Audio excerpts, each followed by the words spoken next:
Audio clip number 2، اس میں آپ سورہ فاتحہ کی آیت نمبر 4 سے آخری آیت تک کی یعنی 4 آیتوں کی تلاوت، ترجمہ اور تفسیر صراط الجنان سنیں گے۔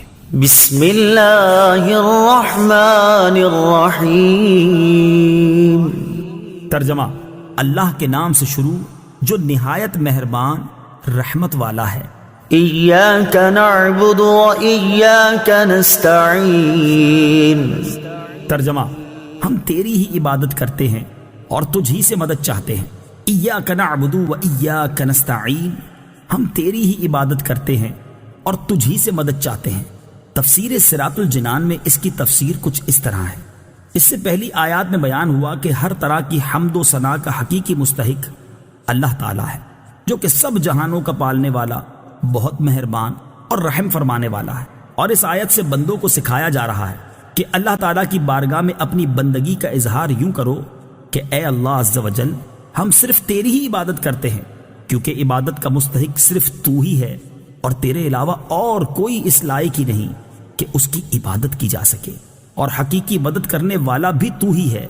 تیری اجازت و مرضی کے بغیر کوئی کسی کی کسی قسم کی ظاہری، باطنی، جسمانی، روحانی، چھوٹی بڑی کوئی مدد نہیں کر سکتا۔ وَإِيَّاكَ نَسْتَعِينُ، اور تجھ ہی سے مدد چاہتے ہیں۔ تفسیر صراط الجنان میں اس کی تفسیر کچھ اس طرح ہے۔ اس آیت میں بیان کیا گیا کہ مدد طلب کرنا خواہ واسطے کے ساتھ ہو یا واسطے کے بغیر ہو، ہر طرح سے اللہ تعالیٰ کے ساتھ خاص ہے، اور اللہ تعالیٰ کی ذات ہی ایسی ہے جس سے حقیقی طور پر مدد طلب کی جائے۔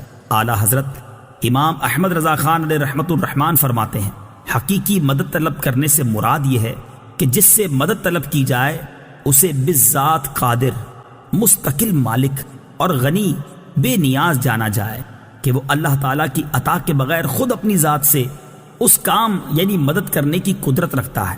اللہ تعالیٰ کے علاوہ کسی اور کے بارے میں یہ عقیدہ رکھنا ہر مسلمان کے نزدیک شرک ہے، اور کوئی مسلمان اللہ تعالیٰ کے علاوہ کسی اور کے بارے میں ایسا عقیدہ نہیں رکھتا، اور اللہ تعالیٰ کے مقبول بندوں کے بارے میں مسلمان یہ عقیدہ رکھتا ہے کہ وہ اللہ تعالیٰ کی بارگاہ تک پہنچنے کے لیے واسطہ اور حاجات پوری ہونے کا وسیلہ اور ذریعہ ہیں۔ تو جس طرح حقیقی وجود کہ کسی کے پیدا کیے بغیر خود اپنی ذات سے موجود ہونا اللہ تعالیٰ کے ساتھ خاص ہے، اس کے باوجود کسی کو موجود کہنا اس وقت تک شرک نہیں جب تک وہی حقیقی وجود مراد نہ لیا جائے۔ یوں ہی حقیقی علم کہ کسی کی عطا کے بغیر خود اپنی ذات سے ہو، اور حقیقی تعلیم کہ کسی چیز کی محتاجی کے بغیر از خود کسی کو سکھانا اللہ تعالیٰ کے ساتھ خاص ہے، اس کے باوجود دوسرے کو عالم کہنا یا اس سے علم طلب کرنا اس وقت تک شرک نہیں ہو سکتا جب تک وہی اصلی معنی مقصود نہ ہو۔ تو اسی طرح کسی سے مدد طلب کرنے کا معاملہ ہے کہ اس کا حقیقی معنی اللہ تعالیٰ کے ساتھ خاص ہے، اور وسیلہ و واسطہ کے معنی میں اللہ تعالیٰ کے علاوہ کے لیے ثابت ہے اور حق ہے۔ اہدنا الصراط المستقیم۔ ترجمہ: ہمیں سیدھے راستے پر چلا۔ اہدنا الصراط المستقیم، ہمیں سیدھے راستے پر چلا۔ تفسیر صراط الجنان میں اس کی تفسیر کچھ اس طرح ہے۔ اللہ تعالیٰ کی ذات و صفات کی معرفت کے بعد اس کی عبادت اور حقیقی مددگار ہونے کا ذکر کیا گیا، اور اب یہاں سے ایک دعا سکھائی جا رہی ہے کہ بندہ یوں عرض کرے، اے اللہ عز و جل، تو نے اپنی توفیق سے ہمیں سیدھا راستہ دکھا دیا، اب ہماری اس راستے کی طرف ہدایت میں اضافہ فرما اور ہمیں اس پر ثابت قدم رکھ۔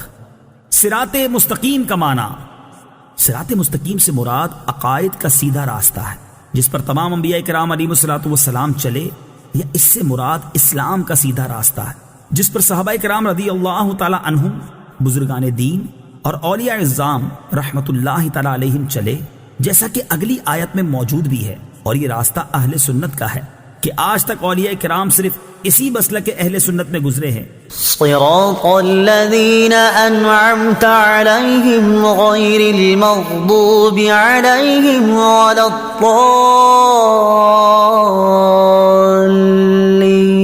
الضالین۔ ترجمہ: ان لوگوں کا راستہ جن پر تو نے احسان کیا، نہ کہ ان کا راستہ جن پر غضب ہوا اور نہ بہکے ہووں کا۔ صراط الذین انعمت علیہم، ان لوگوں کا راستہ جن پر تو نے احسان کیا۔ تفسیر صراط الجنان میں اس کی تفسیر کچھ اس طرح ہے۔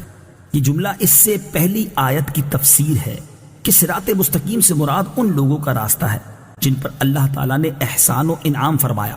آیت ولداللین سے متعلق شرعی مسئلہ، بعض لوگ ولداللین کو ولداللین پڑھتے ہیں، ان کا ایسا کرنا حرام ہے۔ اعلیٰ حضرت امام احمد رضا خان علیہ الرحمۃ الرحمان فرماتے ہیں ضاد ضا ذال زا سب حروف متباینہ متغائرہ یعنی ایک دوسرے سے جدا جدا حروف ہیں، ان میں سے کسی کو دوسرے سے تلاوت قرآن میں قصدن بدلنا، اس کی جگہ اسے پڑھنا، نماز میں ہو خواہ بیرون نماز، حرام قطعی و گناہ عظیم، افتراء علی اللہ و تحریف کتاب کریم ہے۔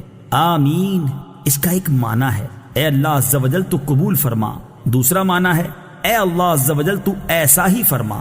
آمین سے متعلق شرعی مسائل، نمبر 1 یہ قرآن مجید کا کلمہ نہیں ہے۔ نمبر 2 نماز کے اندر اور نماز سے باہر جب بھی سورہ فاتحہ ختم کی جائے تو اس کے بعد آمین کہنا سنت ہے۔ نمبر 3 احناف کے نزدیک نماز میں آمین بلند آواز سے نہیں بلکہ آہستہ